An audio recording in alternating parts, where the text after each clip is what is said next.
Hello everyone. Le 4 janvier 2026 à 10h04 heure universelle, nous avons la pleine lune qui se perfectionne à 13 degrés Cancer. Regarde-moi ça. Nous avons la lune ici, en domicile, le soleil ici en face. Et je vais te raconter tout un tas de choses sur cette pleine lune qui est super importante, mais je voudrais quand même que tu prennes le temps de regarder ce thème et d'identifier comment nous avons déjà ici un bon petit paquet de présence en Capricorne, que le Soleil, lorsqu'il illumine cette lune, parce que en gros c'est ça, hein, tu vois la pleine lune tous les mois parce que la lune se place face au Soleil et elle est illuminée de plein fouet par cette lumière. Juste la lumière qui vient du Soleil n'est pas toute seule comme c'est le cas normalement d'une nouvelle lune.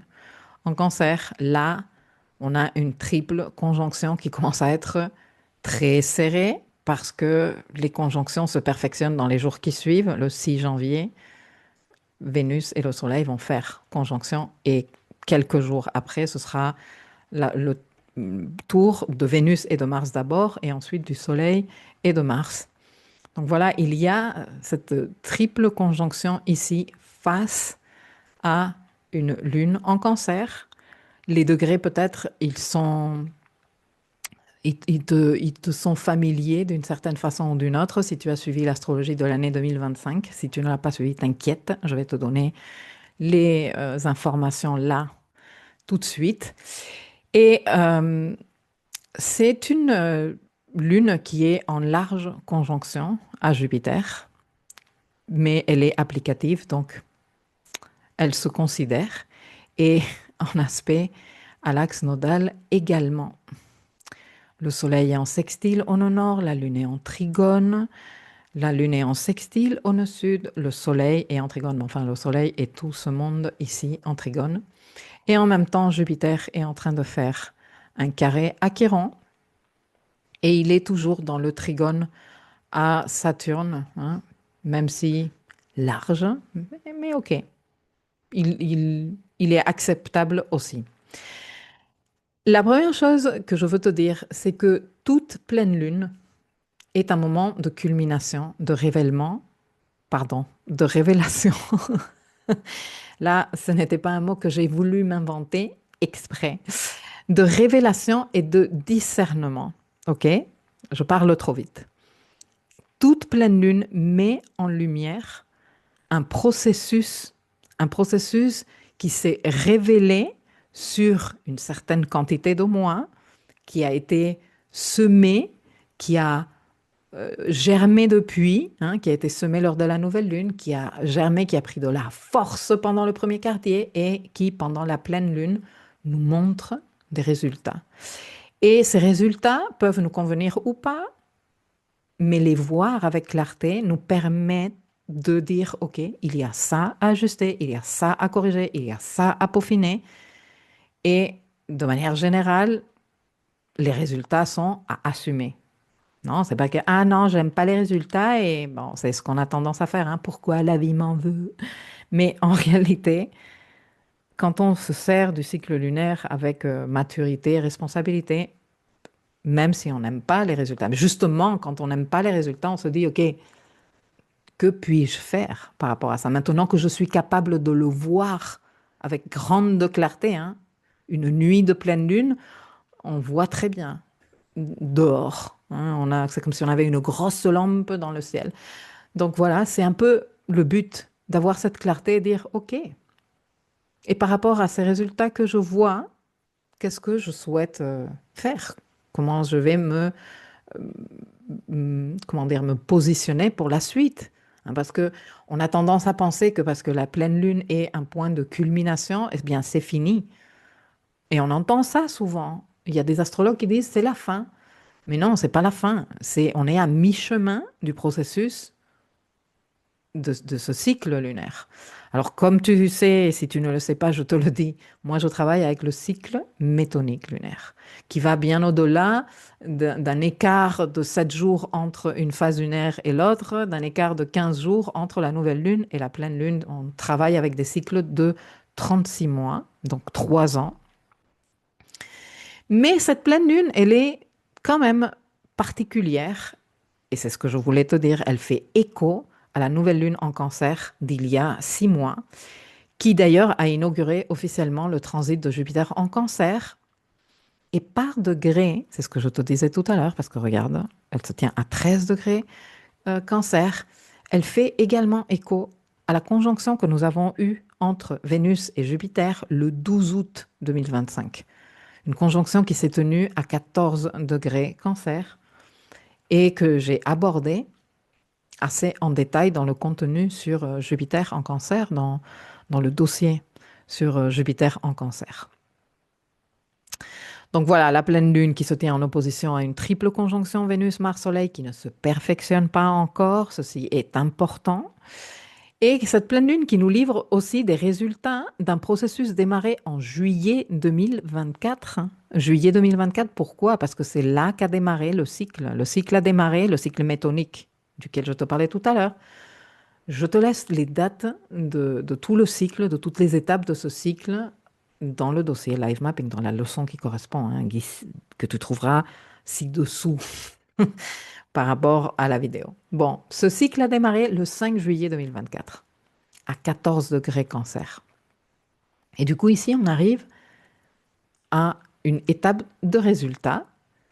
Hein, ce cycle a démarré en juillet 2024, qui a ensuite été rappelé en août 2025. Et puis, il y a cette nouvelle lune en Cancer qui est importante, elle s'est donnée dans les premiers degrés Cancer. Hein, c'est pour ça que je dis que c'est la nouvelle lune en Cancer qui a inauguré officiellement le transit de Jupiter en Cancer, parce que lorsque nous avons un transit de type long, comme par exemple Jupiter, alors à partir de Jupiter, on considère que c'est des transits longs. Il faut attendre le moment où le Soleil arrive dans le signe, parce que c'est le Soleil, en faisant conjonction à la planète en question, officialise, disons, le transit, non? Le rend visible à tous, non? Parce que c'est le Soleil, la présence, la conscience, l'intelligence, etc., etc. Il se trouve que Jupiter venait tout juste d'entrer dans le signe, à peine un mois, ça faisait même pas un mois qu'il était entré dans le signe, lorsque nous avons eu la nouvelle lune en Cancer 2025. Et donc, ça n'a pas juste été une conjonction Soleil-Jupiter de « Ah ben, hello everyone in the world, voici Jupiter en Cancer, ça faisait 12 ans qu'il ne passait pas par ici et maintenant il est ici. Voilà, donc on te laisse faire. » Non, c'était une nouvelle lune en conjonction avec Jupiter. Et ceci a été aussi abordé et détaillé dans les leçons du dossier Jupiter en Cancer. Donc, moi, je t'encourage, si tu ne l'as pas fait encore, à aller consommer ce contenu parce qu'il est riche et très utile. Donc voilà, cette pleine lune nous livre des résultats de ce processus dont nous aurons besoin pour ceux qui démarrent avec le Venus Star Point en Capricorne, dont je te parlais dans l'introduction enfin dans la capsule d'introduction de ce cycle lunaire. Et bien sûr, ce que nous allons engager par la suite lors de la nouvelle lune en Capricorne qui se tiendra une fois qu'on aura fini d'avoir toutes les conjonctions super importantes et exceptionnelles que nous allons avoir en Capricorne. La Lune et Mercure sont tous les deux, au moment de cette pleine lune, out of bounds. Ça, c'est aussi quelque chose que je t'ai expliqué dans la capsule d'introduction. Je ne vais pas le réexpliquer ici, mais en position d'exceptionnalité en termes de ce que tous les deux sont capables de faire. Et je t'ai également donné des détails dans la capsule d'introduction, ok?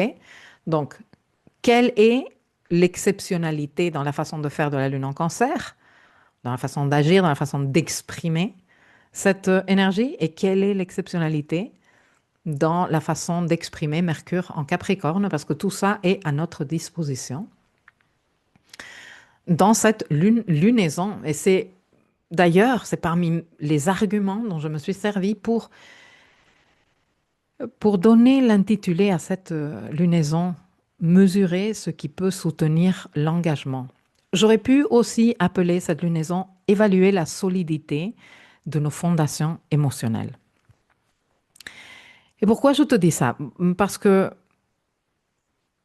avec tous ces transits, non, Jupiter en Cancer, la nouvelle lune qui a démarré en Cancer, etc., etc., nous sommes en train de travailler notre dimension émotionnelle très importante.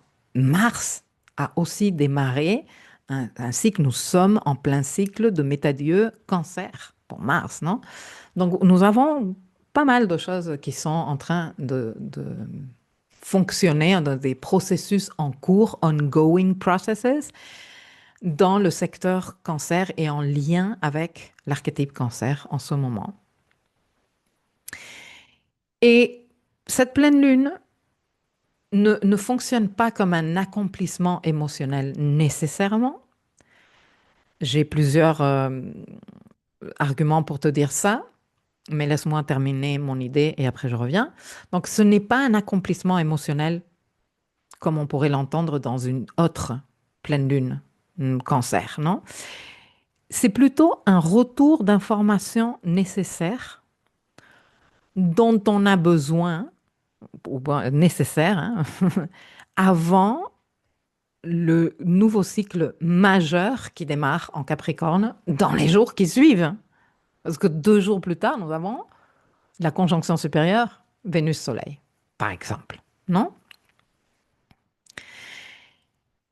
Et ce processus qui a démarré en juillet 2024 et qui a eu plusieurs étapes, dont la nouvelle lune en Cancer de juillet 2025 et sa conjonction à Jupiter, cette entrée officielle de Jupiter en Cancer et la conjonction Vénus-Jupiter qui s'est tenue à 14 degrés Cancer. Avec cette pleine lune, nous avons des révélations sur ce qui a réellement pris racine en matière de sécurité, de stabilité émotionnelle, d'appartenance, de maturité émotionnelle. Mais ce n'est pas des résultats définitifs. Ce sont des indicateurs pour la suite. Pourquoi je dis que ce n'est pas des résultats définitifs?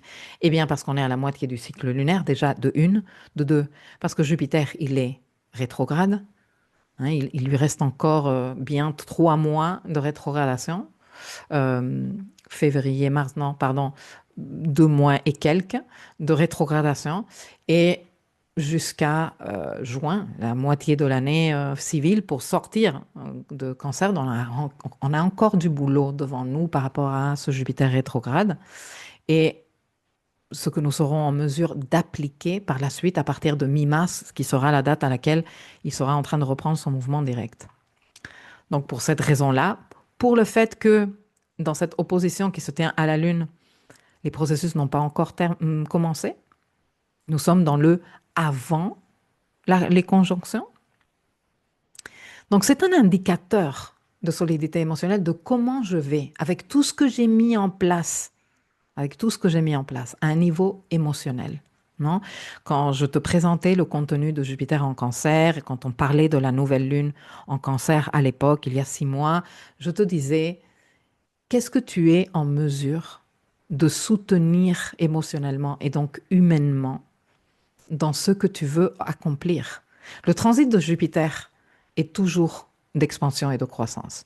Jupiter en Cancer est dans son signe d'exaltation. Donc on est là dans une démarche d'expansion et de croissance plus, plus, plus. Mais es-tu en mesure de soutenir émotionnellement cette croissance et cette expansion dont tu rêves? Que tout ça joue avec tout le travail que nous sommes en train de faire de maturité émotionnelle, de responsabilité spirituelle avec ce Saturne en Poisson, avec le transit du nœud nord en Poisson, hein, qui est quand même en aspect à la Lune, avec le fait que nous n'avons eu que des éclipses lunaires de nœud nord. Dans cette série que nous allons avoir d'éclipses avec le nœud nord en Poisson et le nœud sud en Vierge, nous n'aurons pas une seule éclipse solaire de nos nord, pas une seule, que des éclipses lunaires. Ce qui nous indique l'importance du travail de lâcher ce récit, ces conditionnements, ces attitudes schématiques de l'enfant lunaire, non? Qui sont anciennes, qui bien sûr se réfèrent à un passé et qui ont une certaine légitimité d'exister, mais qui ne nous sont plus utiles pour la suite. Et dans le contenu de Jupiter en Cancer, je te disais, bien plus dans le détail, mais bon, je ne vais pas faire ici encore la leçon, je te disais, ces choses auxquelles tu aspires, cette expansion, cette croissance que tu cherches, quand tu la rêves en mode Neptune à 29 degrés Poisson, oh mon Dieu, fleur bleue, je rêve mon rêve, ce serait tellement bon d'avoir une relation d'amour profond, inconditionnel. Mais lorsque le vrai boulot, le réel, vient se présenter dans une relation et que tu te rends compte que une relation, ce n'est pas la telenovelas vénézuélienne, tu vois, où ah, c'est trop tout beau, ou le film de Jennifer Aniston. Non, la réalité demande de l'honnêteté, demande de l'intégrité, demande de la patience, demande de la tolérance, demande aussi de te responsabiliser de tes propres dossiers à toi pour arrêter de les projeter dans la relation et que c'est tellement facile de dire que c'est non, que c'est l'autre, et nanana, mais que ça demande tellement de maturité de dire non, attends, ça m'appartient. Donc avant de te reprocher quoi que ce soit, je vais quand même m'occuper de mon dossier ou de mes multiples dossiers. Là, est-ce qu'il y a, est-ce qu'il y a, comment te dire, le vaisseau émotionnel pour accueillir tout ça? Et pourquoi je parle de vaisseau émotionnel pour accueillir tout ça? Eh bien, parce que quand tu es poussé dans tes retranchements par une situation et que ça devient très désagréable, que les émotions deviennent accablantes, qu'elles deviennent très envahissantes, que l'ego, il est, tu vois, poussé grave dans ses retranchements, on veut se barrer. Rarement on se dit, et j'ai la capacité émotionnelle de contenir et soutenir tout ça, je vais traverser mon inconfort et cette sensation ultra désagréable que j'ai et je vais rester courageusement avec moi parce que cette relation le vaut ou parce que ce projet le vaut, parce que cette ambition le vaut, parce que je veux me donner cette opportunité. Bon, c'est comme ça qu'on développe, enfin comme ça et comme plein d'autres façons, hein, mais ce n'est pas le but de cette leçon, le vaisseau pour accueillir l'émotion, non? Et donc, la capacité à accueillir l'émotion est celle qui nous donne la capacité à soutenir nos engagements. Que lorsque la relation passe de son étape des amourettes superficielles et nanana et commence à entrer dans le vif du sujet, que tu ne te barres pas, que tu ne t'auto-sabotes pas. Et si tu le fais, que tu te traites avec grande patience et grande compassion, mais que tu te rappelles que tu es en train d'apprendre à soutenir ton engagement. Que tu ne te racontes pas les salades de type méga New Age, hein, Neptune à 29 degrés Poisson, de non, mais si ça devrait être, si ça devait vraiment être, si c'était voué à exister, ce serait facile, ce serait fluide. Non, ça c'est un mensonge, mais un mensonge en lettres majuscules. Non, c'est pas vrai. La fluidité de laquelle parlent les maîtres ésotériques, qui est bel et bien réel, n'a rien à voir avec ce cliché New Age à 3 balles hein, qui ne nous sert pas, nous dessert entièrement. La fluidité, elle est intérieure. La fluidité, elle est intérieure. Donc, quand on est dans une situation de type évolutif qui nous pousse dans nos retranchements, au lieu d'être en train d'exiger la fluidité dans la 3D, on devrait être en train de travailler la fluidité intérieure. Et normalement, on fait le contraire. On fait le contraire, on exige et on reproche, hein. On exige la fluidité extérieurement et on reproche le manque de fluidité. Et intérieurement, on est en pleine résistance. Les choses, il faut se les dire comme elles sont. C'est le moment, hein, de le dire avec cette pleine lune. Donc, le sens correct de ce travail est de l'intérieur vers l'extérieur. Et je te disais tout à l'heure que la lune, elle est out of bounds en cancer. Une lune extraordinairement puissante qui peut bien sûr déborder dans l'hyperémotivité, le retrait affectif, la surprotection, la régression et tout ce que tu voudras. Mais moi, je voudrais t'inviter à te concentrer sur le haut potentiel d'exceptionnalité que nous donne cette lune, le potentiel d'atteindre des réalités émotionnelles exceptionnelles, de sortir de nos schémas, de libérer du karma lunaire, d'accéder à de nouvelles lignes de temps, quoi que cela veuille dire pour toi. Super important, super important. Et puis il y a ce Mercure qui est out of bounds, en Capricorne lui aussi, une signature précieuse. Et ici, haute exceptionnalité aussi. Mercure en Capricorne, out of bounds, une dimension mentale capable de manifester dans la matière sans égal. Un mindset d'abondance stratégique, structuré, lucide, une intelligence des lois de la matérialisation comme nous ne les avions pas compris auparavant. Quoi que ce soit que tu sois en train de vouloir matérialiser.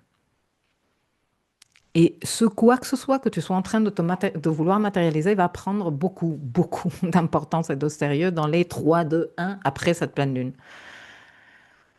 Mais tu as besoin de pouvoir le soutenir émotionnellement. Nous tous, si on ne peut pas soutenir une chose émotionnellement, on ne peut pas soutenir une chose humainement. On ne peut pas vraiment ancrer cela dans la matière. C'est pour ça qu'après, il y a des histoires de personnes qui gagnent des milliards d'euros au loto et X années ou mois plus tard, ils sont à nouveau ruinés parce qu'ils n'étaient pas prêts pour soutenir émotionnellement cette réalité.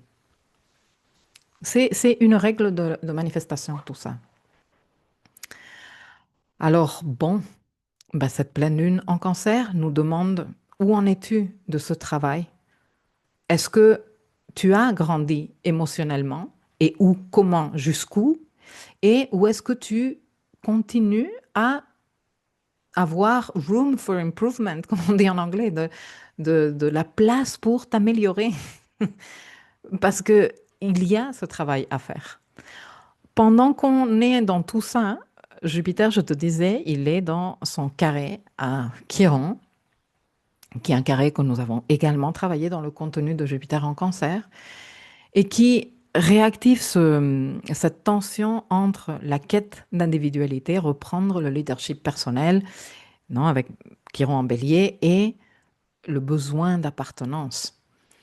Trouver un compromis et réconcilier ce paradoxe entre vouloir exister, non, et se sentir légitime, lâcher la peur de prendre sa place, tout en préservant le lien, non, le lien qui nourrit, le lien qui soutient, le lien qui nous fait sentir appartenir. Parce qu'on n'est pas venu ici pour vivre tout seul, coupé du reste du monde.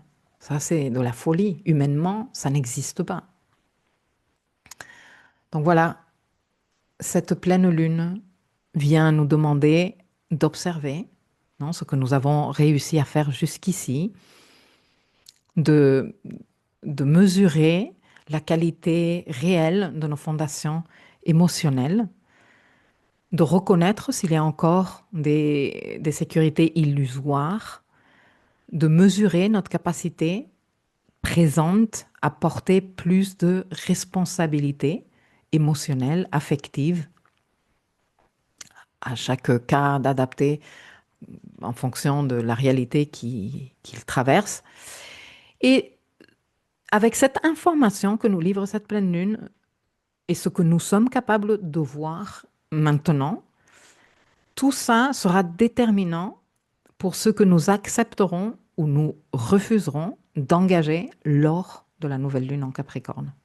Alors, je sais que je t'ai dit que 2 jours après cette pleine lune, nous avons la conjonction Vénus-Soleil et qu'ensuite nous avons la conjonction Vénus-Mars. Et pour terminer, mais comme ça, à 2 jours d'écart à chaque fois, hein, ça fait comme pip, pip, pip, nous aurons la conjonction Mars-Soleil et que carrément là, il y aura une très forte énergie graine en Capricorne.